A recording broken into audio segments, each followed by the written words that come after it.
went to see Upasni Maharaj, and Maharaj asked about his son. He explained that Chhagan was now staying with Meherabad at Arangaon. Hearing this, Maharaj, what the hell have you done? You being a Brahmin, sending your son to an Irani with whom pariahs or outcasts sit and eat together? Because Upasni and Baba had this thing going, argument. Wow. But it was special. It was something deeper than what we know. I know. Go and bring him back immediately. If he refuses to come, tie him up and drag him home. He was telling us about Chhagan. Chhagan, went to Baba, and then Chhagan's father went to Baba, and Baba said, go get your son. And then Chhagan's father then went to Upasni, and Upasni told him, no, don't let him go to Baba. Drag him home. So this is amazing. You have no idea what you have done. You have spoiled your son's religious purity. Wow. Upasni was saying that by going to Baba, but see, they were speaking on some secret levels that we don't understand. I know. Chhagan's father was shocked and went to Meherabad, humbly informing Meherabad of what Upasni Maharaj had declared, and requested that he allow Chhagan to return home. Baba compassionately replied, what Maharaj says is true. He is your son, and if you want to take him, you can. But Chhagan surprisingly intervened, telling his father, when I left here, it was you who sent me back. You gave Meherabad your promise, and I am here because of that promise. I cannot go back now. I won't leave Meherabad. Meherabad had revealed his divinity to Chhagan, and Chhagan was absorbing the divine love pervading Meherabad. It was his longing to merge with God that was now speaking through his heart. In his longing to experience more of the Master's love and truth, the desire for material wealth and rich food faded from his memory. In dismay, Chhagan's father went back to Upasni Maharaj and told him everything. Maharaj consoled him. If your son does not come, don't worry. You didn't know this, but I will tell you now that I too have mingled and lived among the outcasts, affected by their contact.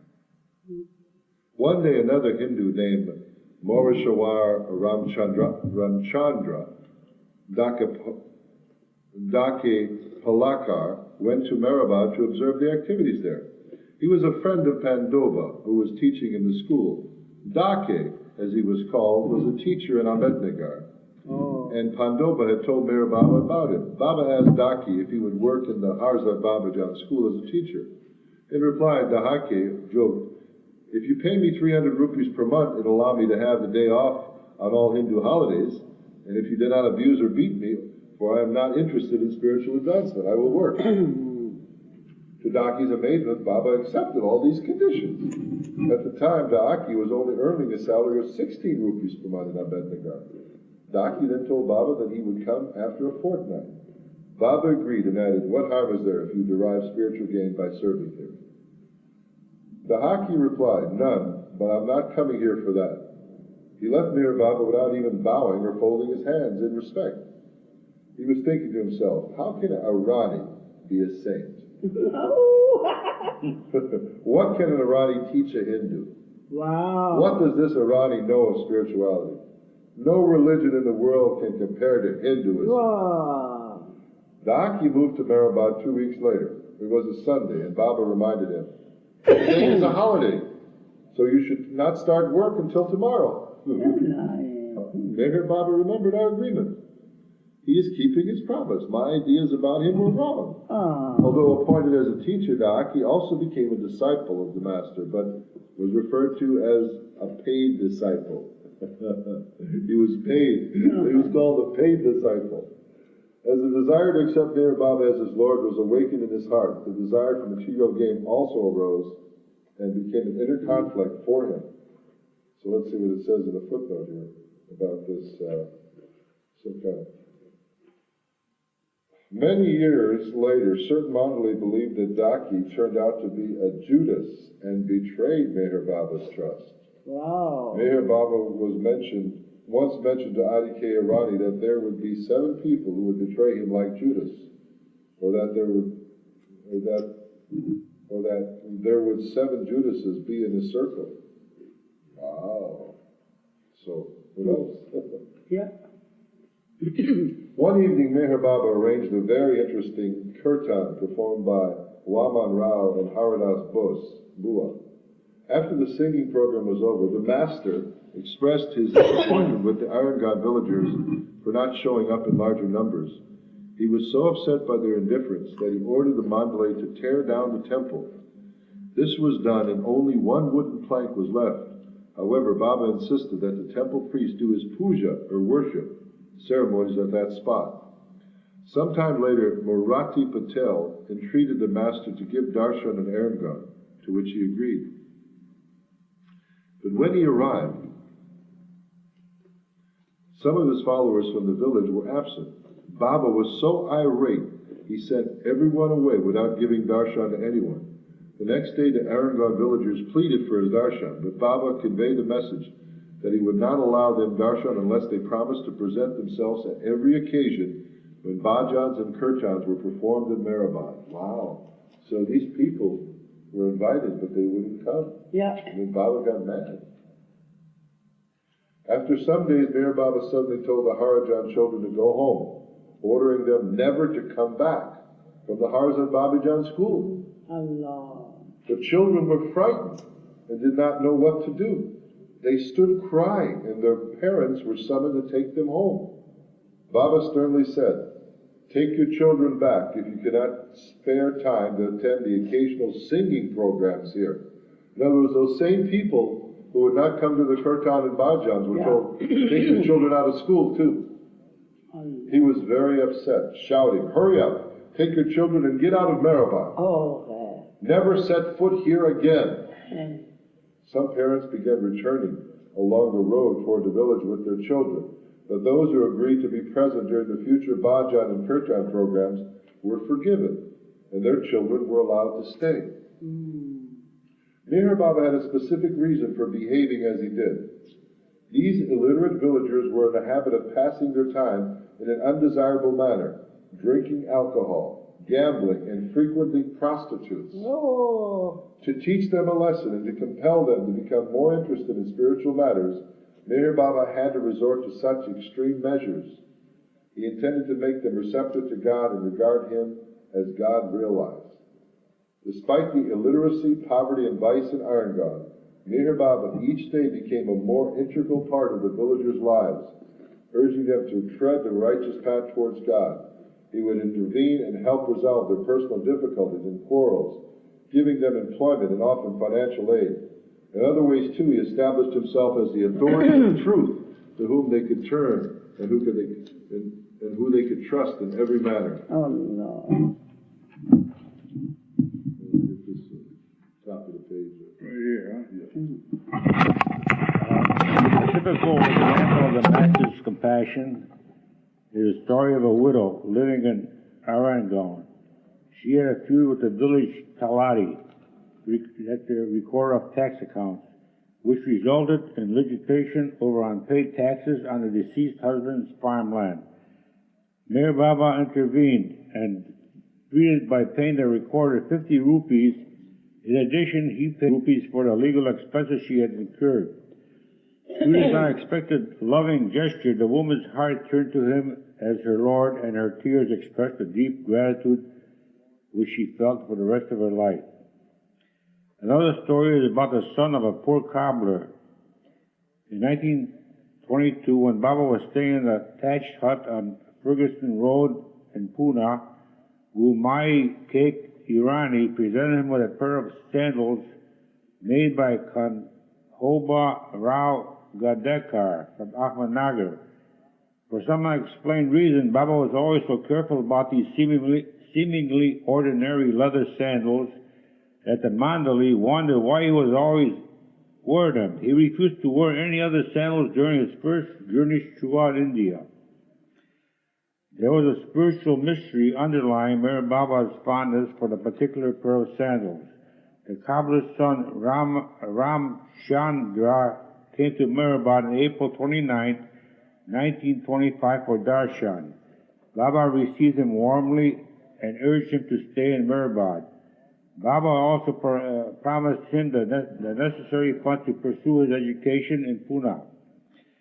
For a long time, Ram Chandra had been suffering from acute stomach pains, which no system of medicine had elevated. He had come to pay his respects to Meher Baba and also to consult with him about his ailment, which had troubled him for so long. When he bowed down, the master said, "What do you want? Why have you really come to see me?" At that moment, Ramchandra was overcome by divine desire that made him forget about his affliction. He spontaneously replied, "Baba, I want God realization." Hearing this, Baba smiled and touched his head, blessing him. Later, Baba inquired about his health and advised a certain treatment. After some months, the stomach ailment disappeared, and Ramchandra became a teacher in the HAZRAT Babajan school, and later the whole Kedarkar family came to live at Meherabad. His father, Kanhoba, also served the master by keeping those particular sandals repaired. Not only did the low Kabbalah caste of people came into Meherabad's contact through Ramchandra Gadaka, but many others were affected as well. For whatever Ramchandra would go in future years, he would disseminate the master's message of love and truth to all he met. Thus, this ordinary pair of sandals were precious inner link which connected the Kadekar family and many others of the lower labor castes of Meherabad. Sunday, May 10, 1925, Upasni Maharaj 55th birthday was observed in Meherabad. It was to be an occasion of great rejoicing. Preparations for the program had begun several days before. A pavilion was erected and beautifully decorated. A circular was widely distributed and printed in the various newspapers, inviting people of all castes and creeds to participate in the celebration. Flags were flying over the school, hospital, and Baba's hut. Flower garlands and festoons hung on every doorway. In a temporary kitchen, a massive quantity of food was cooked in huge vessels. Meherabad's seat was located in the HAZRAT Babajan school, where he gave interviews to anyone who wished to meet with him in private. The master gave personal advice and spiritual instructions to each interview. For example, he instructed Ramdas, a Hindu from Bombay, to visit daily the Saint Tipu Baba, who the master declared was a spiritual chargeman of the city. The master who also revealed spiritual truths regarding different saints, gurus, and holy places of pilgrimage. All began the morning of the celebration. The Mendel had been up for most of the night cooking and seeing to all arrangements. Meher Baba began serving the feast as soon as people arrived. Hundreds of adults and children from different villages came to Meherabad, dancing and singing joyously. Several thousand people shared in the huge feast and participated in the celebration that lasted until 5 o'clock in the afternoon. Devotional hymns and readings from the Puranas, the Hindu scriptures, continued at different places. Under a large canopy, the Kirtan singer Haridas Bao sang about the lives of Lord Krishna and Upasni Maharaj, dramatizing their life stories. The attorney D.M. Angal read from the Puranas before large crowds in front of the Meher Baba's hut. Devotional singing and music was fervently performed by devotees. Throughout the rest of the day, programs of bhajans and kirtans were held at different areas as people sat listening, closely absorbing the holy atmosphere of the Master's splendor radiated throughout Meherabad.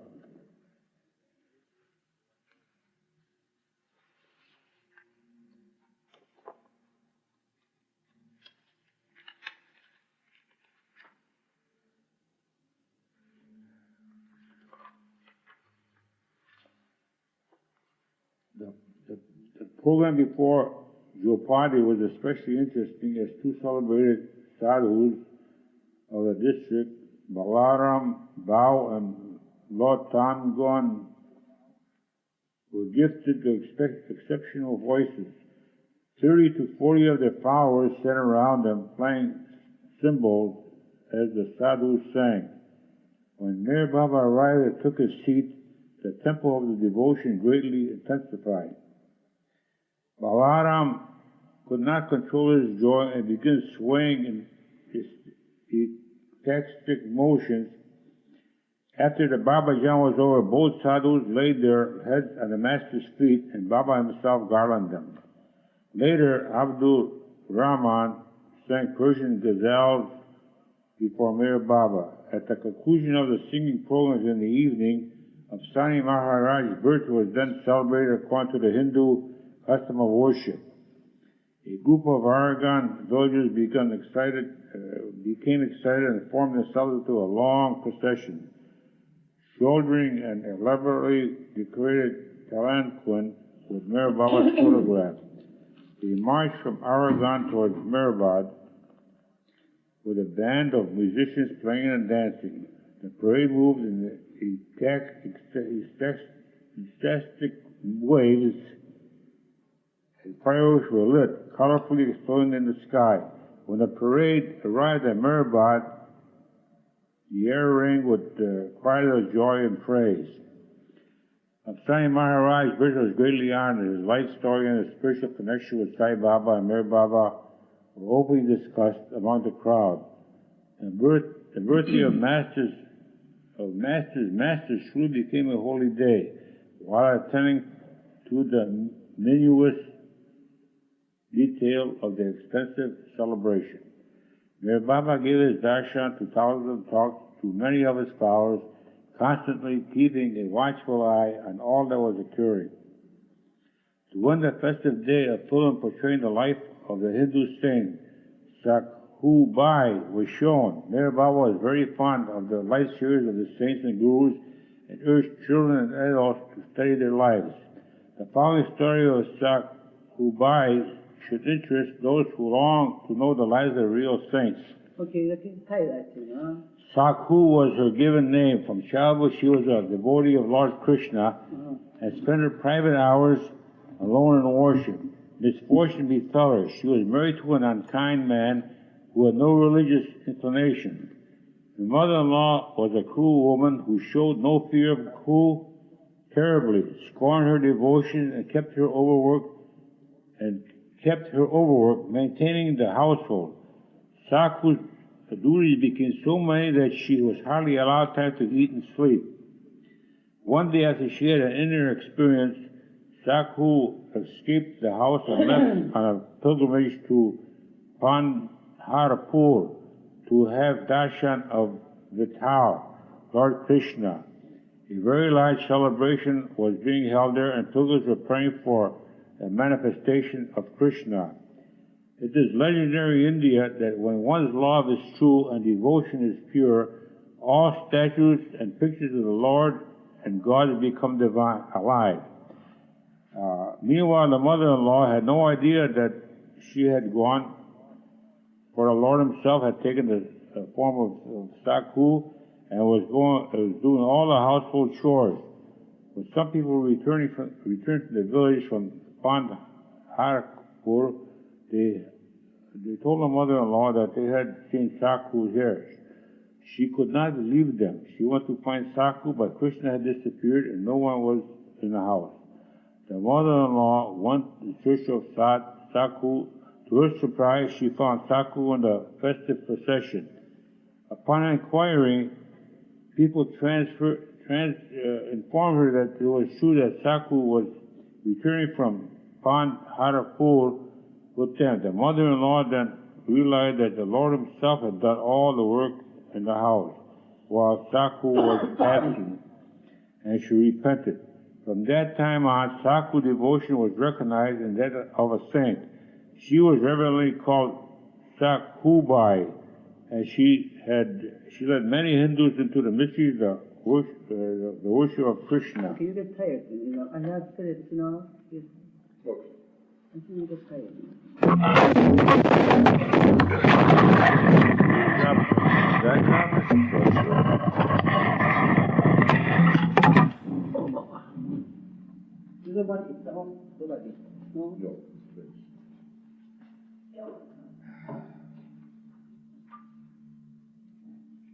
You got one more night of that? Or what? Yeah, probably one more night because we only got about 20 pages left. Yeah, we'll finish that next night. So we'll finish right here. So we'll call it, you stopped at 7:14. Okay, we'll pick up at...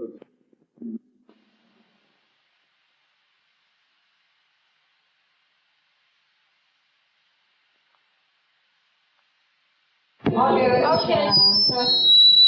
We'd only want it if we could bring the kids along. Okay, Freddie's going to read Lord Mayor to us. دنباله این خط کوچیکی داریم یه موزیک قشنگ باز دو مرتبه دو تا بابا میذاریم یه گل کوچیک میذاریم این اینطوری گیره Almost done. Right. Well, we're here at the center, July 19th.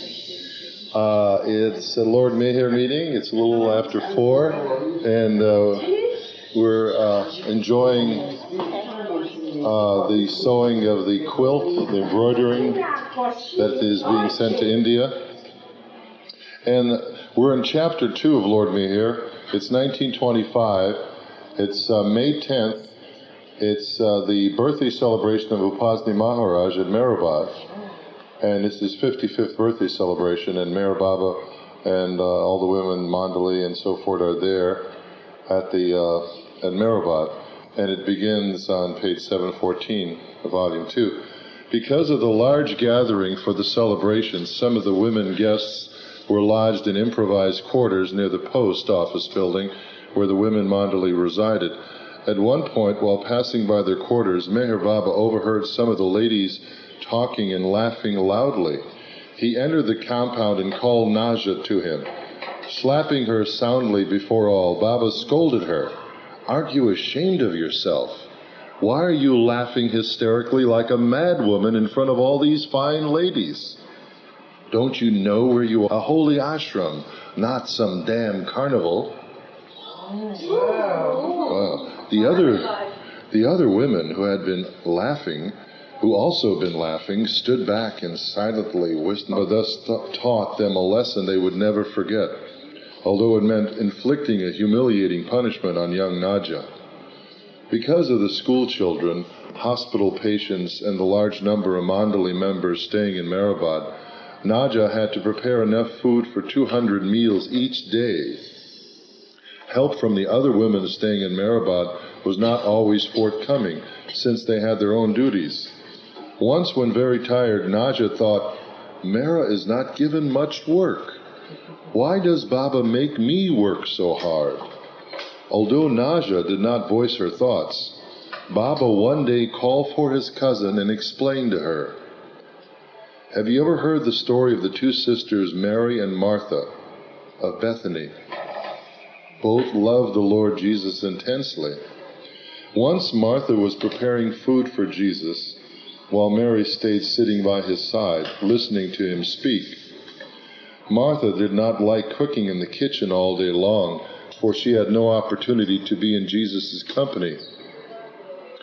One day she complained to Jesus about it, asking him to order Mary to help her. But Jesus said, "By sitting by my side, Mary is serving me as much as you are by cooking my food." These sanskaras, or impressions, of everyone are different. Hence, everyone's duty is different. Mary was serving Jesus more by sitting beside him than Martha was by cooking his food. Continue doing your duty with love and don't think about what others are doing. You have no idea how great your service is. It is truly great, and in the future you will realize it. Finally consoled, Naja thus received her answer, and from then on began doing her work with all her heart. Many years later, it was said by Meher Baba that she played the role of Martha in his circle as Mera played the role of Mary. An insane woman, whose name was Dwarka, was kept in the hospital. After staying only a few days in Meherabad, she became quite normal and rational. Baba was most attentive to her and gave Dwarka her medicine with his own hands. After she had completely regained her senses, she was about to leave to go home with her father when Baba warned him, "Don't trouble her.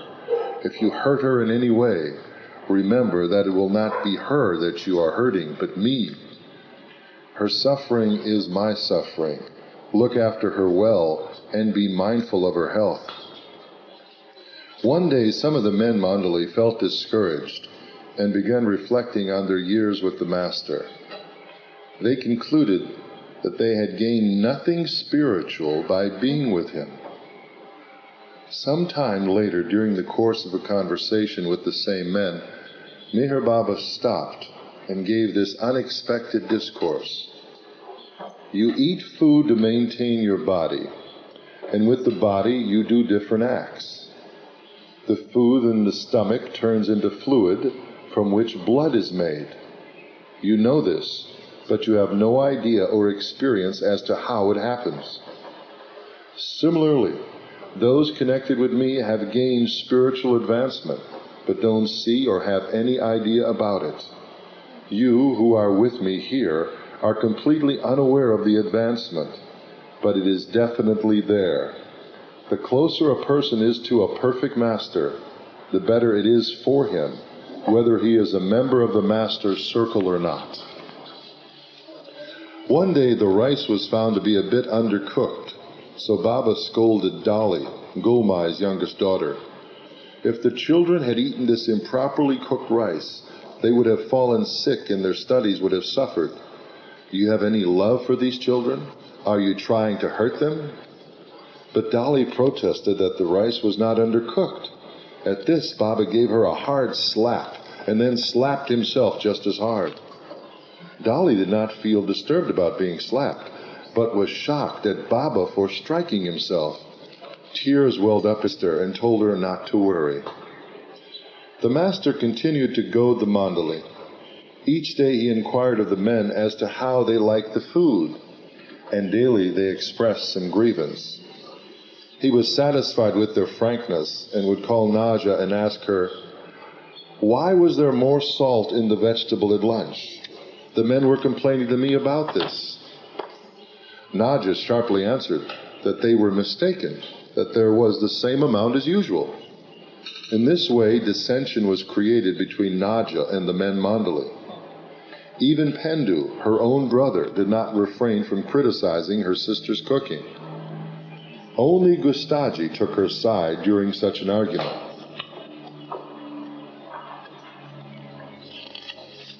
Naja, like some of the other women Mandali, was forbidden to speak to the men, so she would answer them through Baba.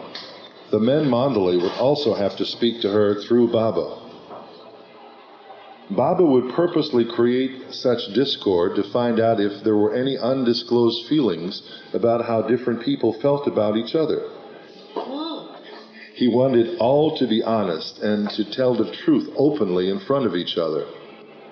After several arguments, Baba separated the kitchens of the men and the women Mandali and established a separate kitchen for the school children. When they first moved to Meherabad, the Mandali ate rice and dal twice a day. After a while, lunch consisted of rice and dal, and for dinner they ate bread and a vegetable dish. After the separation of kitchens, their meals were rice and dal in the afternoons, and milkless tea and bakri in the evenings. Mera saw Baba in different light, and her thoughtfulness when serving the master was admirable. For example, aluminum glasses were ordinarily used by the Mandali for their tea, and Baba used an aluminum mug. When it was filled with tea, the mug would get so hot that Mera would keep it in a pail of cold water before serving, so as not to burn Baba's lips. During May 1925, several lepers were collected, and a separate compound for them was established in Meherabad. It was called a leper ashram and supervised by a woman named Parvati, a leper herself. The first day Parvati arrived, she was tenderly received by Baba, who compassionately made all the necessary arrangements for her lodging and food. She became the master's trusted assistant and spy, for if any leper disobeyed his instructions, she would go straight to Baba and report it. The other lepers were afraid of her and would complain to Baba, "We aren't afraid of you, but we are terrified of Parvati." Once Baba was upset with one of the women Mandali. He ordered Parvati to strike her with a sandal, and she immediately did so. But the woman Mandali was not upset. On the contrary, she spoke admirably of how Parvati had carried out the master's order without the least hesitation and complimented her obedience. During this period, Ramju Abdullah and Ghani Munsif were not living in Meherabad, but in Lonavala. Ramju had started a business, the Meher Rice and Flour Mill, in Telegon, near Lonavala, and he invited Baba to come and officially inaugurate the building. Baba informed him and Ghani that he would come on May 23rd. However, he left Meherabad early and arrived in Telegon on the night of May 22nd. It was late, so instead of going to Ramju's home, Baba and the Mandali slept on the train station platform. At 6 o'clock in the morning, they went to Ramju's home, who was surprised to see Baba so early, since no train was scheduled to arrive at that hour. Baba explained to Ramju that they had spent the night sleeping on the platform because he did not wish to disturb him. Ramju was taken aback by this statement. He became anxious because Baba had arrived so much sooner than expected, and there was no reception prepared. Baba said, "I have come not here to feast. I have come here to taste the bread made from the flour of the Meher flour mill."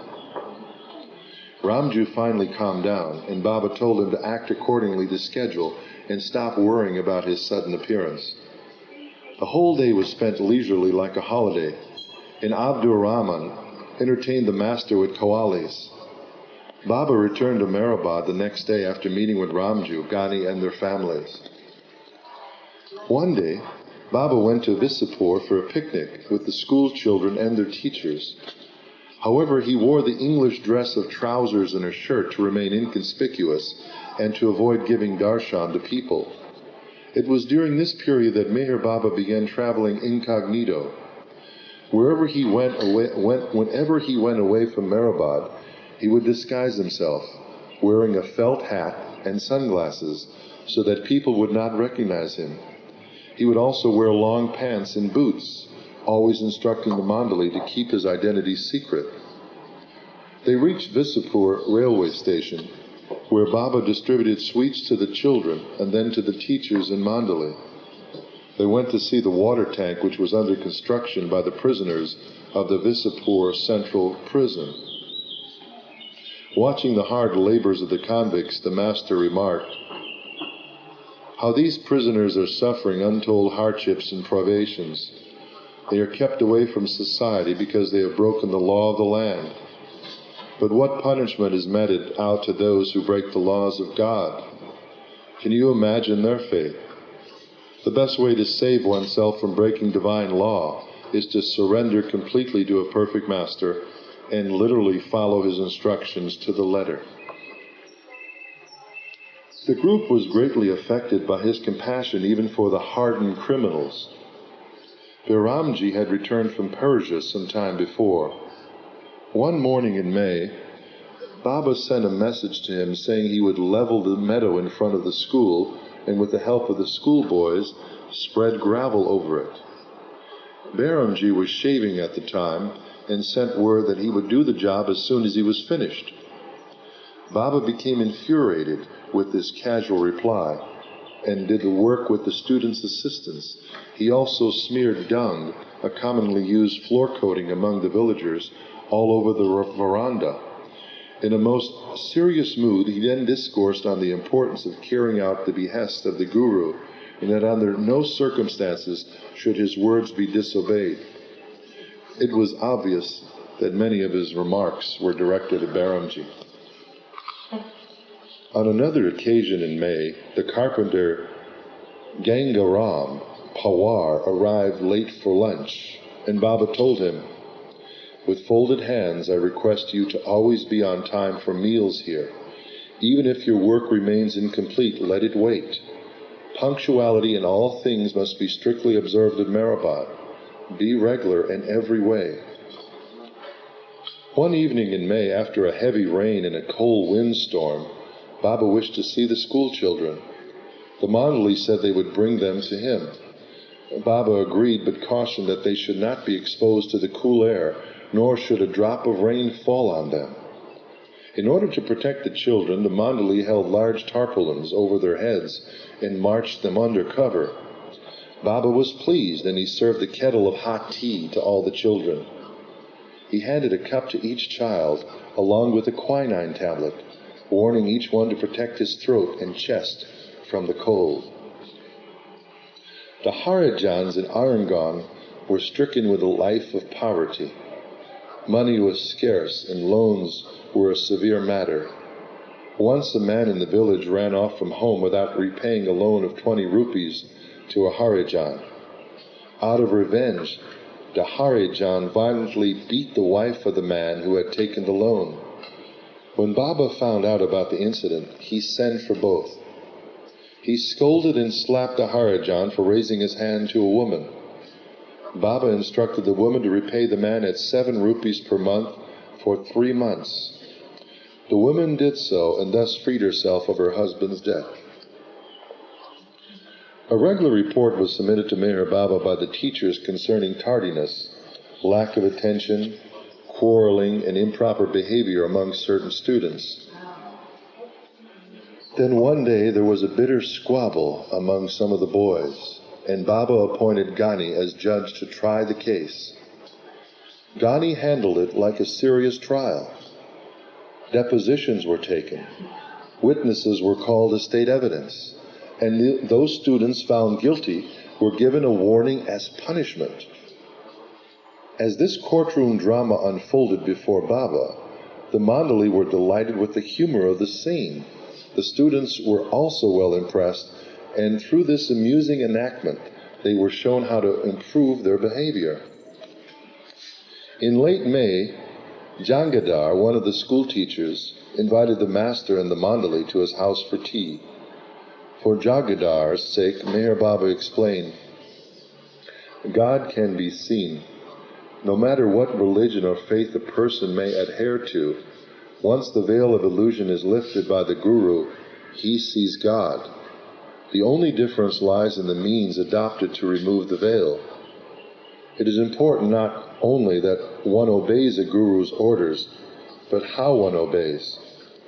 A Guru may tell you to do anything, and after doing it, he may blame you for it. He may scold you, asking why you did that. However, you should not reply that you did it according to his order. On the contrary, you should humbly say it was your mistake and ask for his forgiveness." On June 2nd, 1925, Meher Baba led all the students of the HAZRAT Babajan school to his japti. In simple Marathi, using many examples, the master discoursed to them on different spiritual topics. He then presented some useful gifts to those children who had passed the exams. Later that same day, the master explained to the Mandali about higher and lower spirits. Higher spirits are actually agents of God, with powers and certain duties. They have physical forms in order to work in the world according to the directives issued by the perfect masters. Lower spirits are those beings without physical forms, whose sanskaras remain to be wiped out. They cannot progress after death until their unfinished sanskaras are worked out. As a consequence, they wander about on the lower astral plane. For this reason, they are a source of harassment to living people. Suppose a man is destined to have a lifespan of 40 years, but he commits suicide when he is 30. Consequently, for the remaining 10-year period of unexpressed sanskaras, his spirit inhabits the lower planes and at times is seen by some people as a spirit or ghost. To hold seances or to talk with the dead is no great thing, because such spirits are always among us on this living plane. There are advanced yogis and munis who converse with these ghosts who have committed suicide, as well as with the spirits of the higher planes. These advanced souls communicate without using a medium. They live on both levels. On June 3rd, while comparing yogis to Sadgurus, Meherabad made the following remarks. Some yogis in India can turn iron into gold, but it is useless because it serves no purpose. Even these powerful yogis have to pass through ages of cycles of births and deaths to attain the state of a Sadguru. The powers of the Sadguru are unlimited, yet he rarely uses them.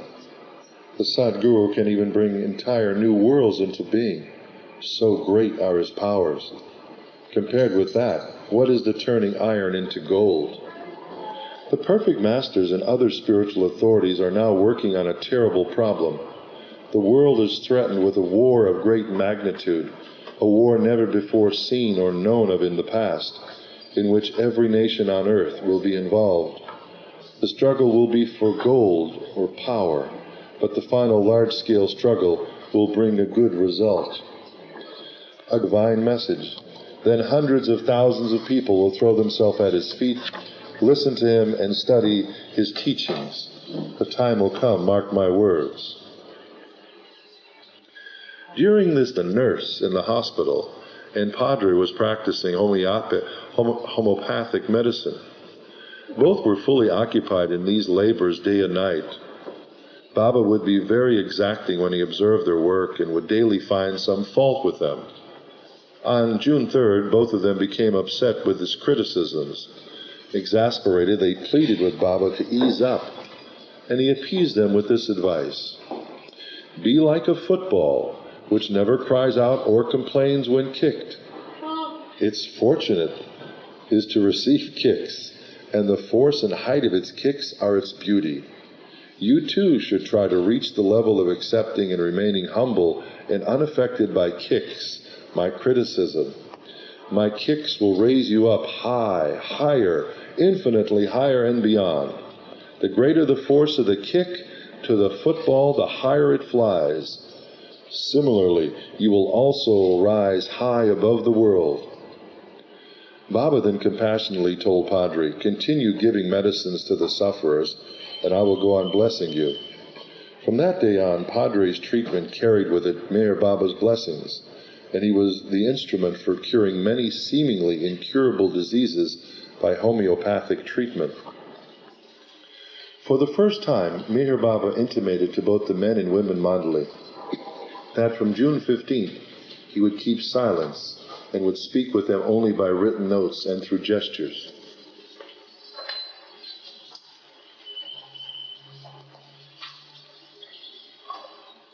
The master made detailed inquiries about the dispensary, the hospital, its patients, the school, the children, and each of the mandali, cautioning all to be particular in discharging their respective duties.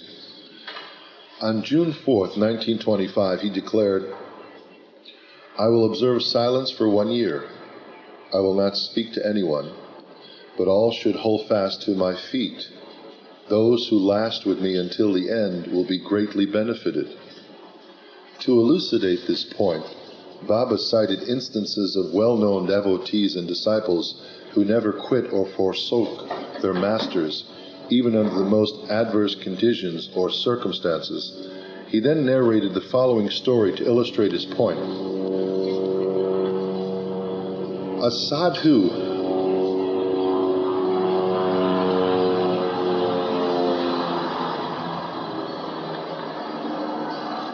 sadhu once took it upon himself to train a certain man in spirituality, but after years of labor he found no change in the individual. He then began instructing an animal, which he found even more hopeless.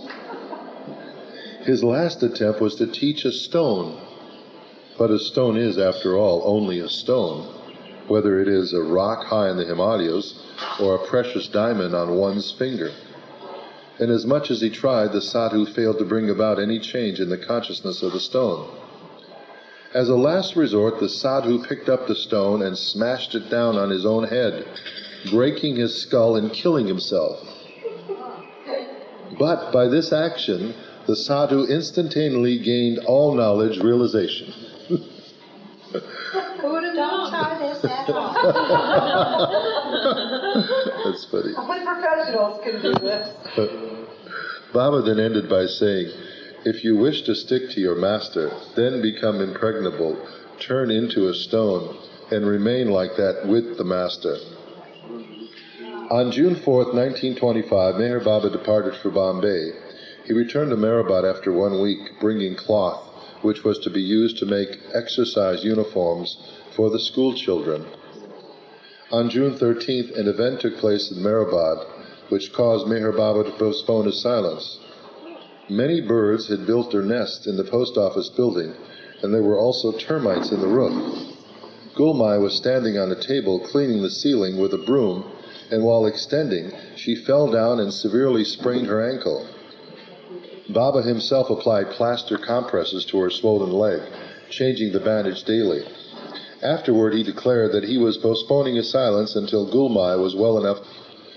During June 18th, Baba again mentioned his upcoming silence.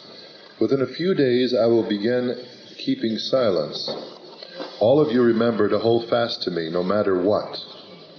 During that same time, Baba went with the Mandali to Kaka Shahani's house, and while eating, he slyly remarked, one should think twice before inviting a fakir to his home. The real fakir never inconveniences his followers, but it is difficult to satisfy an advanced soul. Once a fakir is invited, nothing should be refused to him, so it is better to leave him alone, let him stay where he is. To illustrate this point, Meher Baba told this tale. Once a man invited a fakir, as well as hundreds of other guests, to his home. But the fakir arrived much earlier than the appointed time and demanded his meal. Food was brought to him, but he kept asking for more and more, and soon all the vessels were empty. The host was experienced with holy men and knew he had made a mistake in inviting the fakir, but to refuse him more food would have been a greater mistake. So the food he had prepared for the other 500 guests was given to the fakir. Oh my gosh. Finally, the fakir left contented and blessed the host for his gesture. However, the host regretted having called him to his house and did not ever invite the fakir again. A Britisher, Lewis Charles Nelhams, had met Meher Baba in Pune during December 1923 and had requested to stay at his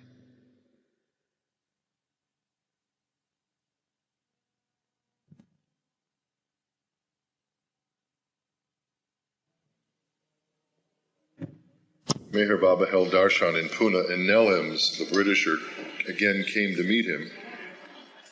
During this occasion, Nelhams reiterated his desire to stay with Baba, and this time Baba agreed. Baba returned to Meherabad on June 20th with the Mandali, and Nelhams accompanied him. He was the first Christian to join Meher Baba's Mandali.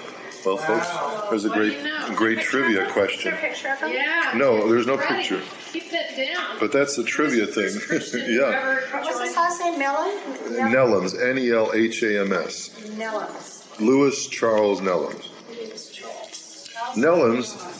Nelhams, as he was called, was then 35 years old. He was an Anglo-Indian, who came from a very fine, upstanding Christian family. He was extraordinarily good-natured and had a great love for spirituality. Before ever seeing Meher Baba or hearing his name, as a young man, he had once had a vision of the Master while in a cathedral in England. While praying, he looked up at Jesus Christ's picture and saw Meher Baba's face before him. After meeting Baba for the first time at Sadavashi Patel's house in Pune, Nelhams vividly recalled the vision which he had experienced so many years before. Wow. Yeah. Upon his arrival at Meherabad, Nelhams lived with the Muslim, Hindu, and Zoroastrian Mandali and mingled with them quite naturally. Pendu was especially fond of him. Although English, he would eat the same food the Indians ate and was always prepared to do any work. Against the Indian Mandali's advice, he would insist on doing the heavy work of carrying water from the well, balancing the containers over his shoulders on a long bamboo pole. In those days, the Mandali had blankets made of 2 gunny sacks sewn together like a sleeping bag, and each had only this covering at night. Nellams, too, accepted this meager protection and did not wish for anything more. He was enthusiastic about the ascetic austerity and easily became vegetarian, eating bhakri and drinking milkless tea like the other Mandali. There's a footnote here about him. When Meher Baba would visit Kaka Shashani's house on Thursdays in Arangaon, Nellams, like the other men Mandali, would enjoy fine tea with milk. Because of the austere diet in Meherabad, which he could not adapt to, Nellam's health eventually weakened. At times, Vishwanath, the Hindu temple priest, would be lax in performing his puja at the fixed morning and evening times of worship. One day in June, he was sternly reprimanded by Baba to be careful to strictly observe the schedule that he had fixed. The master then gave the Hindu priest a brief but poignant explanation. Although the face may be handsome and beautiful above, there is always that dirty rectum below. Oh my God. But one has to tolerate both good and bad, because both are part of the same body. The same is the case with me. I have to care for all types of people because all belong to me. It has been well said by a poet, "You are the cow, you are the butcher, you are the grocer, and you are the eater." If there is a boil festering on my arm, I have to make an incision to heal it. But I won't cut off my whole arm to remove the boil, nor do I allow the boil to become infected. I make a small cut in my arm, although for a time the boil forms part my flesh. Understand that I have therefore reprimanded you for your own good. A Maratha named Maruti Patel once invited Meher Baba and the Mandali to come to his house in Arangaon for lunch. He had made separate arrangements for them inside and had spread a carpet in his yard for the lower caste Harijans of the village. But when Baba arrived, he sat with the Harijans outside and ate his food with them, sternly remarking, "Who is an outcast? He who has no love for God in his heart." After the meal, the Harijans requested Baba to visit their dharmashala, which was being repaired. They informed him that, due to insufficient funds, they could not finish the repair work, and Baba promised to help them. To their happy surprise, he graciously visited not only the dharmashala, but went to the house of each one of the untouchables as well. On occasion, Baba would walk to Arangaon, and the villagers were greatly impressed when he visited their poor homes. The parents of some of the Harijan school children were so extremely impoverished that the master arranged to provide grain for them each month. He made it a point that no one should suffer hunger so near him. Some poetry by Bauji. He made those who suffered poverty know that they were not poor in spirit before God, the Almighty, who is beyond all desire. One day during June, 2 students began fighting and one struck the other with a belt, blooding his nose. Both were brought to Baba, who heard their grievances. Witnesses claimed that one lad was at fault, but then asked the Mandali and children.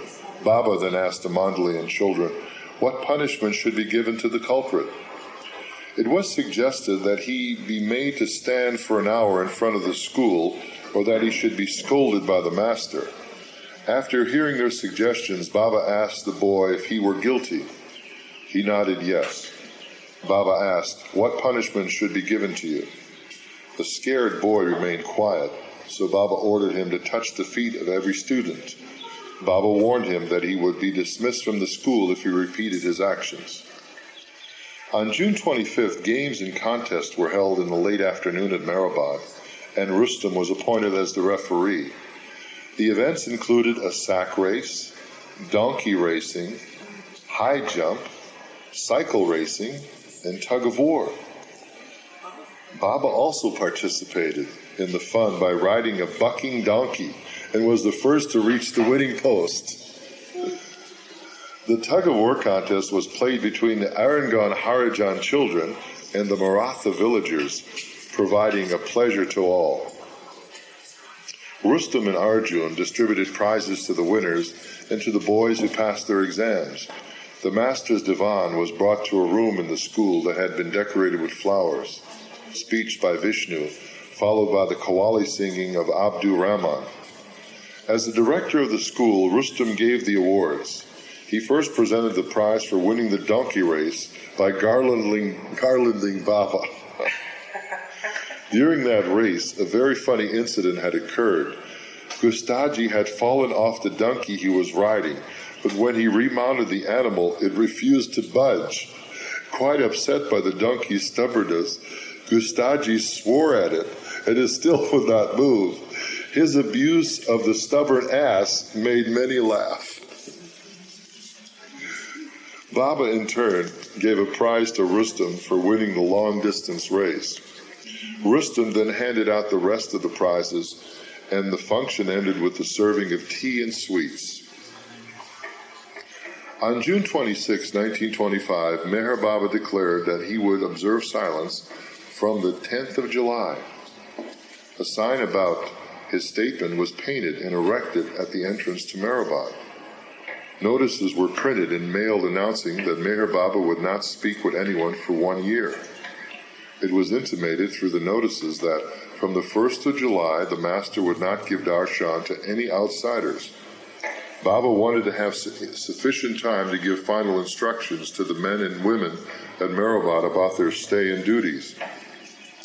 During a discussion of the upcoming year of silence, one person expressed the concern that Baba, on becoming upset with any person, might let a few words slip from his mouth. But Baba assured everyone present that once he started to keep silence, he would not lose control of his temper or utter a word thereafter. Baba concluded the meeting by singing a poem, which was to be his last song. As soon as I became conscious of Shyam Sundar, the beauty of the Lord Krishna, a mustard seed blossomed before my eyes. Oh, its yellow flowers, what I saw is indescribable. Its seed moved the mountain when it flowered before my eyes. Papa wrote that? Yes, he sang it. The last song he sang. This is a poem that he sang. It was his last song before silence. Afterward, Baba explained the poem. The blossoming of the mustard seed represents God realization. The seed itself represents the soul. Hence, when the seed moved the mountain, I became divinely conscious, and simultaneously the soul engulfed the mountain of my ego. The beauty of the Lord is ineffable, yet it is seen, it is experienced. During 1925, another Hindu who became one of Meher Baba's mandale was Jagannath Gangaram Jakal, whom everyone called Anna, A-N-N-A, Anna. He was 36 at this time and did the marketing for the Meherabad community, riding back and forth each day on his bicycle to Ahmednagar. On June 28, he had not returned from the market by midnight. Concerned, Baba and the Mandali set out to look for him, and on the way, Marathi Patel found a notebook which belonged to Anna. It turned out that thieves had surrounded him on the road back to Meherabad and robbed him of everything he had bought. He had been severely beaten and had gone to his house in Ahmednagar. When Baba and the men reached Anna's house, they found him lying in bed with bandages wrapped around his head. Baba asked, "What happened?" In a daze, Anna stammered, "Baba, 104, 104. Baba repeated the question 2 or 3 times, but the only thing Anna was would say was Baba 104. What Anna meant that his temperature was 104 degrees. Baba called for a doctor and arranged for his treatment. After he recovered, Baba would recount with humor Anna's feverish utterances and subsequently nickname him Anna.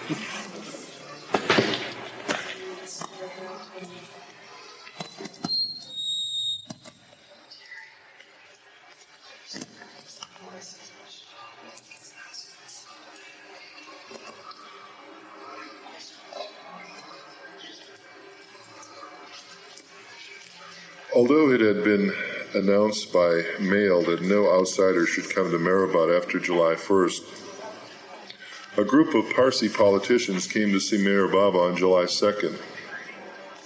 After discussing with them the political and spiritual situation of India, the master discoursed about the mind and body. This was to be his last verbal discourse. Human excrement is totally useless. Only swine eat it.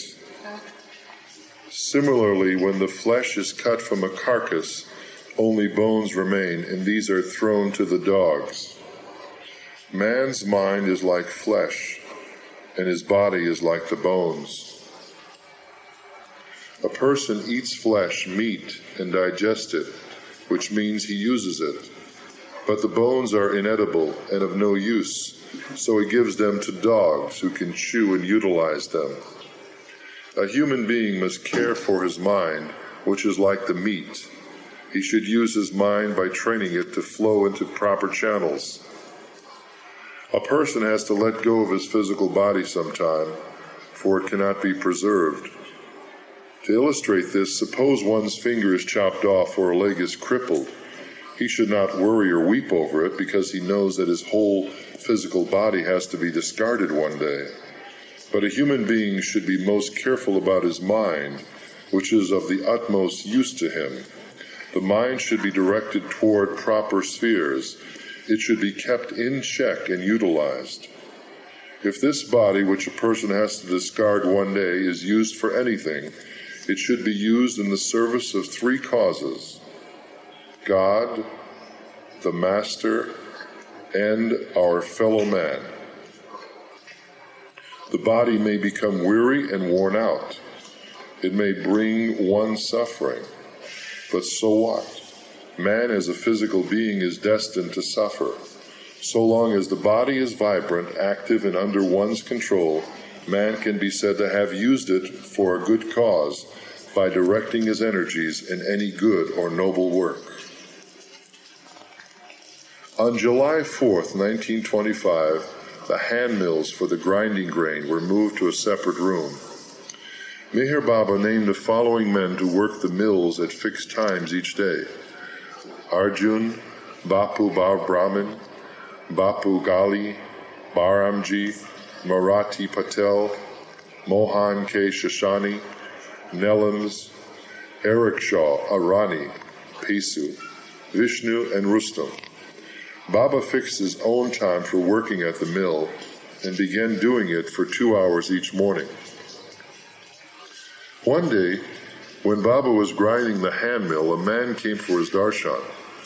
Baba told him, "I am grinding corn, and if you want my darshan, you will have to share in my work." Taken aback, the man replied, "Great one, I have come for your darshan, not for grinding corn." Baba smilingly retorted, "What is the use of having the darshan of a simple grinder of corn? I completely grind those who come for my darshan. Without such grinding, how can you expect to have darshan? You are not in the least willing to do as I say, so how can I give you darshan?"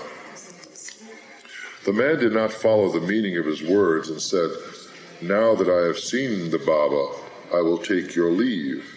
Namaskar, I bow to you, farewell." "All right, take darshan," exclaimed Baba. The man put his head on the master's feet and went away. Afterward, Baba told the mandali, "That man has bowed to his desires and expectations, not to me. Had he carried out my wish today, I would have given him my real darshan. I was in that mood, and he would have assuredly derived great benefit had he listened to me. On July 8th, Meher Baba convened a meeting of the men Mandali in Meherabad, and for an hour instructed every person about their duties. A few close ones like Chanji, Naval, and Abdur Rahman Barso had come from Bombay to consult with him regarding certain work. On July 9th, final decisions were made in all matters. Besides verbal directions, general instructions were written down and posted at the HAZRAT Babajan school. Baramji was appointed the head superintendent, and Rustam Ki Irani was named vice superintendent. Together they were to control the management of Meherabad property. Arjun Supakar was made the school superintendent and was also given the duty of improving the students' conduct in class. Gustaji was placed in charge of the storerooms that supplied food for the Meherabad populace and met the various needs of individuals. Padre's duty was to supervise the work in the hospital and dispensary. Only these 5 men were allowed to speak to Meher Baba at a specified time each day in regard to their assigned duties. All others were prohibited from talking to him. The master had said that the other Mandali could speak to him only when he expressed a desire, through gestures or in writing, to communicate with them. He was to work the flour mill 2 hours daily, and those who were doing this work with him were also not allowed to speak with him. Later in the afternoon, the master met with the parents of the children at the HAZRAT Babajan school and explained about his upcoming year of silence. Meher Baba impressed upon them the spiritual significance of allowing their children to remain in the school during this period. They, in turn, promised not to remove their children from the school during the next year under any circumstances.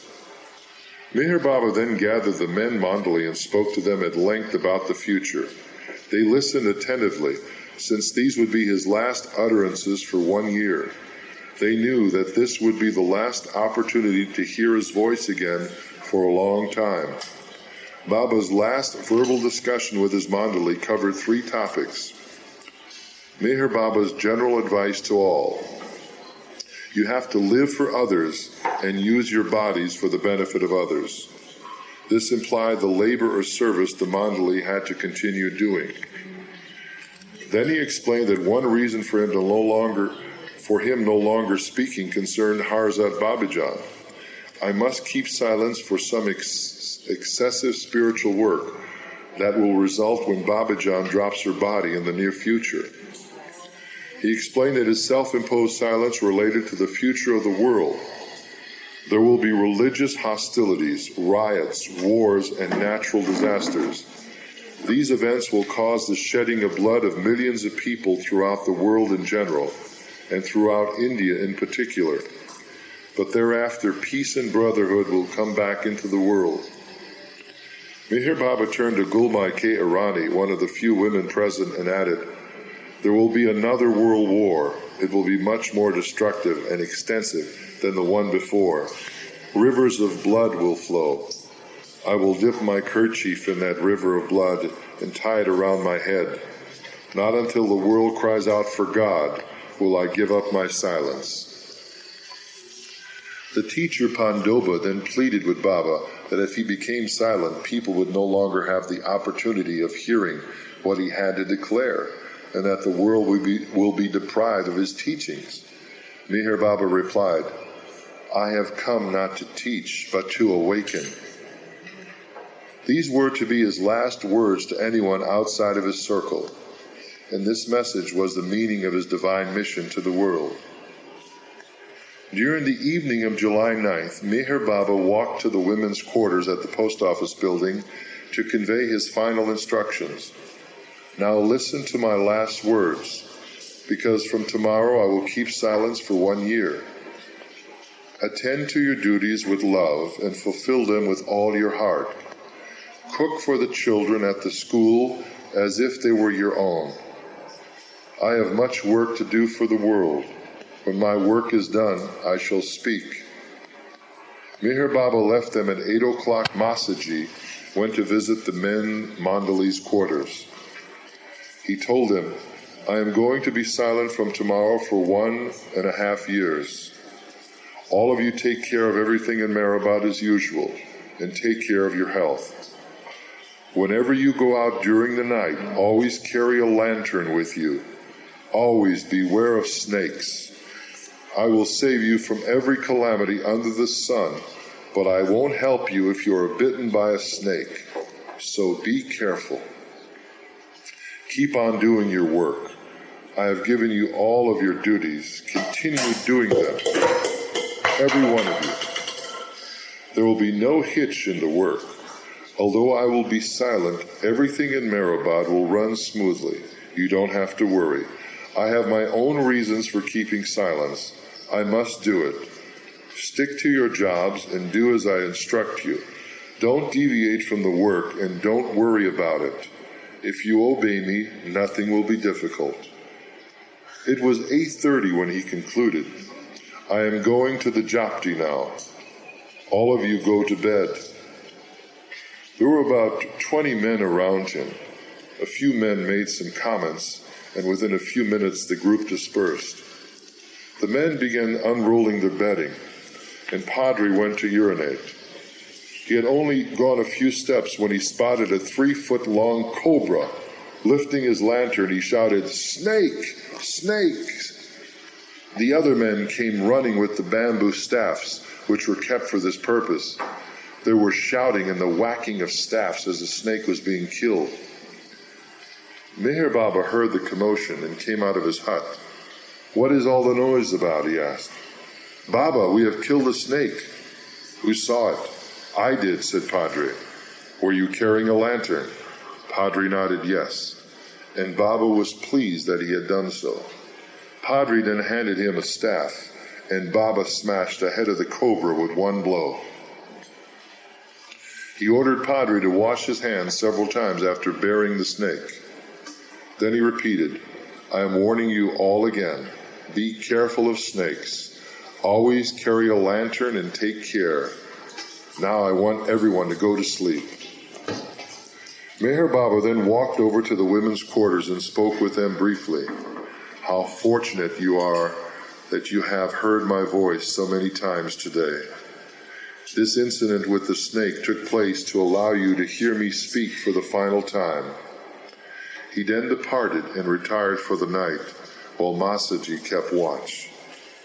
The next day, Friday, July 10th, Meher Baba came out of his hut at 5 in the morning as usual. After a bath, he went to inquire about the Mandali's work. All were thinking that Meher Baba would not make his usual inquiries, but surprisingly enough, he did, in writing. He inquired by written notes about the Mandali's work, the school children's health and sleep, the food, and the teachers.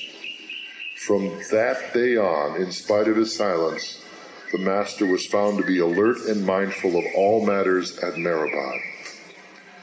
Babaji's poem. The Word had taken flesh and now dwelt among us in silence. The end of the end of volume 2, Lord Meher. That was the very end. Jai Baba. Thank you, Conrad. Very nice.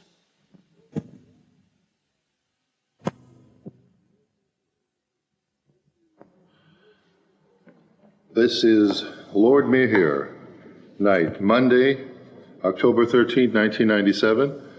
We're at the Avatar Meher Baba Center of Southern California, known as Meherabad in Los Angeles. And we are beginning to read from Lord Meher, Volume 3. The beginning of the volume, which begins on page 738, entitled Silence at Meherabad. Thunder, thunder of God's silence. The silence of Meher Baba begins. It is Jopti, as usual, at 5 o'clock in the morning of July 10th, 1925. After a bath, he went to the men's Mandali quarters. Everyone thought that Baba would not make his usual inquiries, but to their surprise, the master questioned the Mandali. the teachers, and children about their health, sleep, and the food for the day, all in writing. Thus, from that day onward, in spite of his silence, Meher Baba was found to be quite alert to and mindful of all matters, especially regarding the duties of the two superintendents of the property.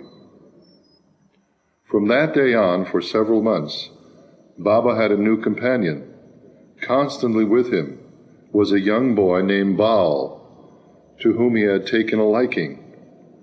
Baal, an Arangaon village boy, would accompany the master around Meherabad with a pencil and paper, or chalk and slate, so that Baba could convey whatever he wished.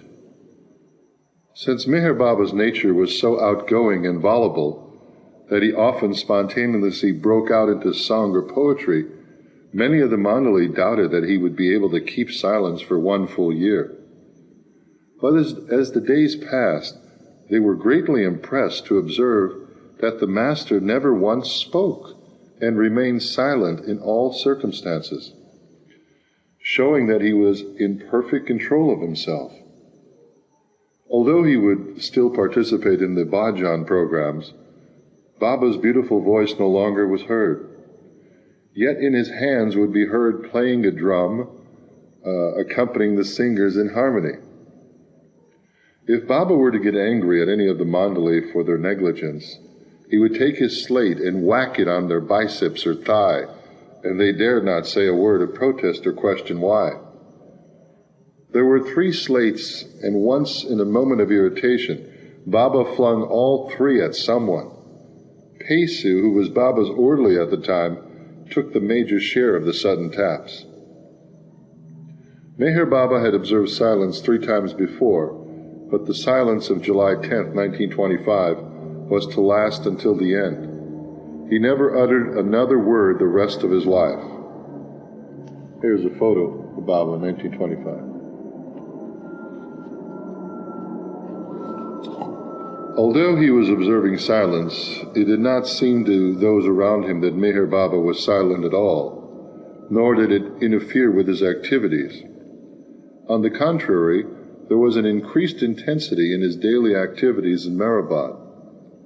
It was immediately observed in the ashram that Baba became even more dynamic in his everyday routine.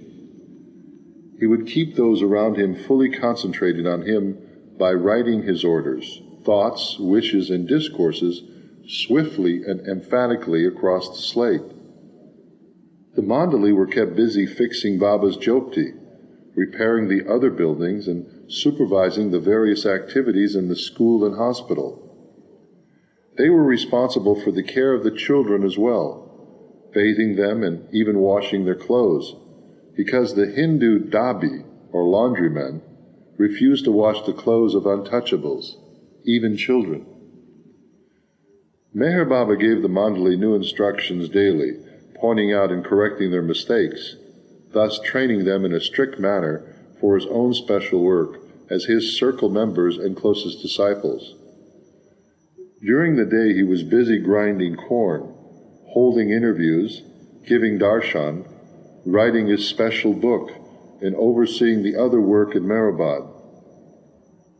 It was observed that the master gave individual attention to every child in the school, and on occasion he would praise, embrace, or even scold a child to correct him or urge him to study. Now recognized by many people as God in human form, pouring out of his being was unending love. Witnessing this divine drama of God living as man, mankind knew our age was a blessed time. Baba's silence, deep contemplation. Our age would remember the message he once spoke: I have not come to teach, but to awaken. The tears of our age, mankind knew its suffering would find compassion. Baba diffused the rays of his light, and by his light, his silence began speaking. The hearts of people were awakened by the echoless echo of his silence. Everything significant was to be recorded so that one day the world would read it and be able to imbibe his wine, the essence of the beloved's love. On the 13th of July, 3 days after his silence began, Meher Baba commenced the mysterious work of writing a book in the Jopti. After his morning bath, he would write from 5 o'clock until 8:30, when he would leave the hut for his other duties. He wrote in different languages and was to write the book at various places in Meherabad, completing it several months later. At times, Baba suffered with high fever, but he was quite regular with his special writing, as he was in all his activities. On one occasion, after writing for some hours, he urged the Mandalay, "For a year or two, exert yourselves to the utmost. The fruit of benediction is awaiting the result of your labor of love."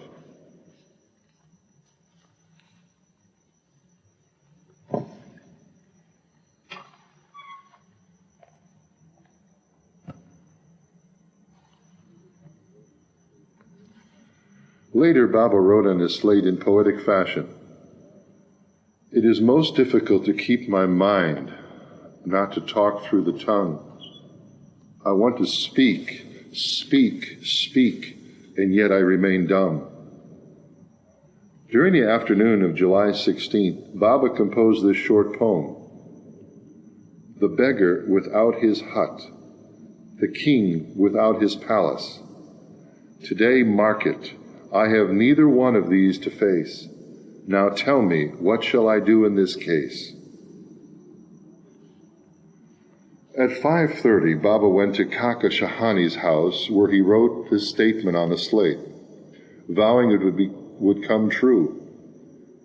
Although European historians paint Shivaji in a clever color, there was no warrior so brave, so sincere, so clever, so gentle, or so pure. He was a perfect devotee and a true disciple of his spiritual master, Swami Ramdas. It is the same Shivaji that is now present in this form to perform a great part in the tremendous spiritual outburst that is meant to occur in the near future. Then Baba remarked in a cryptic tone, "I was present at the time of Jesus too, but that is another tale. It is a secret, but a part of it I have thus revealed." In reference to Shivaji, Arjun asked, "Are the men of that time present here?" Baba nodded, and then asking for the slate, he wrote, "Although hundreds were with him, about 24 played a key role at that time. Shivaji has now realized truth, and through him, at the appointed time in the near future, these companions will also realize they played a powerful part in the scheme. Afzal Khan, who was killed by Shivaji, will also be like him. One foreigner at that time played a key role too." Did you know that Baba said that he was Shivaji? He himself was? Yes. Oh. It's what they call a minor incarnation of God. Oh. In other words, Meher Baba spoke that the God-man, the avatar, takes blindfolded incarnation where his divinity is concealed or veiled, but he comes down for a particular purpose and mission. And Shivaji came at a time to rally India to fight the Mughals who were overrunning India. But he never married, was totally pure, devotee. Oh. But that is what Baba is referring to But in he this. did not succeed. Oh yes. Well, but the Britishers were there. He did not succeed. Well, he succeeded in the sense of the Mughals were overrunning a part of India, from China or... Yeah, but he kind of presented an obstacle to them, but he did not succeed because Mongols did come over India. Well, I don't know. The thing is, the story is, he may have not succeeded totally at the end result, Yeah. but his rallying of the people gave the Indian people a sense of courage in their culture that maybe was lacking previously. In other words, he rallied the men to say, don't be so passive. Be more, like a warrior. Fight for the truth. Don't fight for, greed or jealousy, but fight for your life.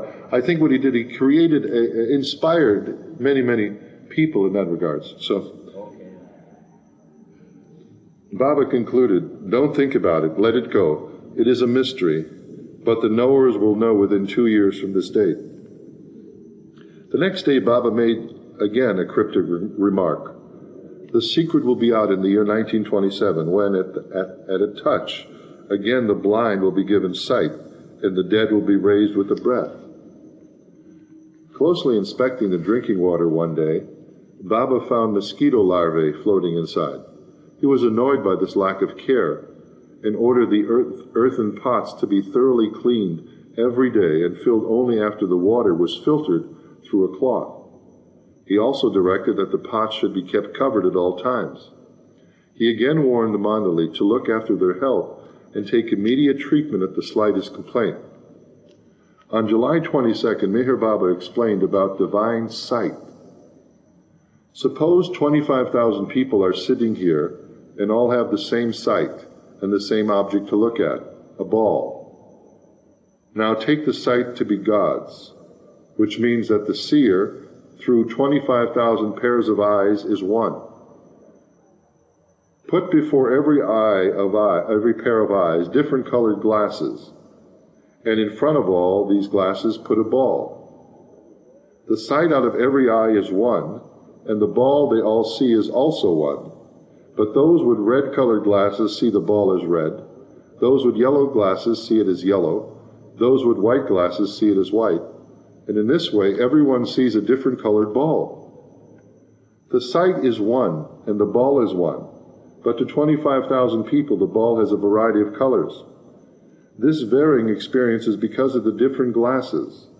All these different colors are different minds, and the different glasses are different bodies. Through the medium of various colors and glasses, the seer sees the ball. Thus there is the seer, or God, the color, mind, and the glasses, bodies. God is only one.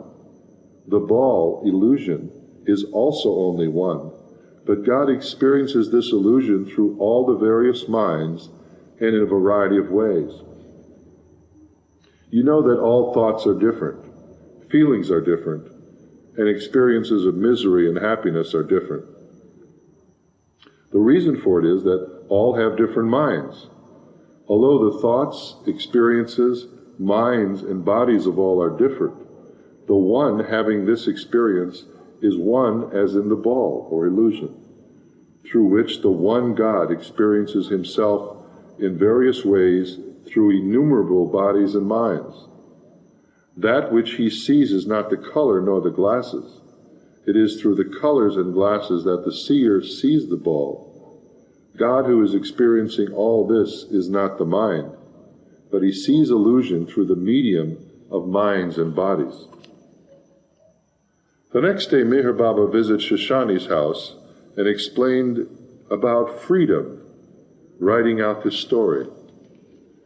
A parrot was free from birth and could fly from one tree to another. It could eat the fruit it fancied, and after eating in Ahmednagar, it would fly as far as Bombay to let loose its droppings. Although free from birth, it had no idea what freedom was. It always asked, "What is freedom?" and cried out, "Free me, free me." Pointing to his brother Bahram, Baba continued, told it, "Brother, you are already free." But the parrot had no idea of its freedom, and so Bahram said, "All right, I will show you what freedom is. First come to me and submit yourself to my care." The parrot was intelligent, so it flew to Bahram and said, "I am now in your hands. You can wring my neck, or you can give me the experience of freedom." However, Bahram put the bird in a cage. In a few days, the parrot found it could not fly or eat the fruit it liked, nor could it sit in its favorite tree. It was shut up, locked in a cage. The parrot thought, "I used to be free." At that moment, it had the experience of freedom, which it had lacked before. It knew freedom only when it had become imprisoned. In a similar manner, every soul is God and free, but since one was free from the very beginning, one has no idea of the soul's freedom. To have it, one should allow oneself to be caught by a Sadguru. One should give one's neck into the Sadguru's hands so that he may keep one locked up under his orders and discipline, and give the experience of the soul's real freedom. Wow. Yeah. Isn't that beautiful? Yeah, first you have to submit yourself. Yeah, because we're free now. We don't know it. We want. First you have to submit yourself, and that's spiritual submission. Yeah. Complete obedience, surrender. Yeah. And when you have not completely surrendered one master, then you move from Exactly. because somehow because you have not awakened yourself. Not awaken yourself to submit yourself to master. Yes. Because becoming master is too high. During the evening, Baba became annoyed with his young attendant Baal and appointed Charles Nelhems, a Westerner, to take his place. This was a ruse on the master's part. For several days, Nelhems had been suffering from a septic wound on his leg and receiving treatment in the hospital. During the next 3 days, Nelhems grew weaker. On the night of July 26, Nelhems had a high fever. When Baba observed him, he remarked, "Nelhems will be free of all pain by tomorrow morning." Pendu and Padre nursed him the whole night, but Nelhems died the next morning, and true to Baba's words, was relieved of all suffering. Meherabad had become so annoyed with Baal and chose Nelhems to serve in his place, so that Nelhems would have the opportunity to be at Baba's side continually for the last 3 days of his life. God and his love are eternal. The Master is God, and love in human form. Can anyone fathom the depth of his compassion? On July 27, Charles Nelhems' final rites were performed in Ahmednagar according to Christian ceremony. The men Mandali attended the funeral and burial in the Christian cemetery near Bingar. It was an unmarked grave. No stone was placed on his grave. It was simply numbered HH6 in the cemetery's record. Meanwhile, Baba fasted the whole day and did not even drink water. He attended to his usual chores, which included cleaning the jopti and sweeping the veranda. When the Mandali returned in the evening, Baba remarked, "Although Nelhems is physically dead, his mind is alive. Very soon the mind will again take a suitable body, and he will definitely come in my contact." The following is a wonderful example of one of the ways of Meher Baba's working. It illustrates how the Master would sometimes encourage the very thing he wished to do away with. In such a way, he made the Mandali experience for themselves the uselessness of certain religious habits and customs, causing them to automatically cease.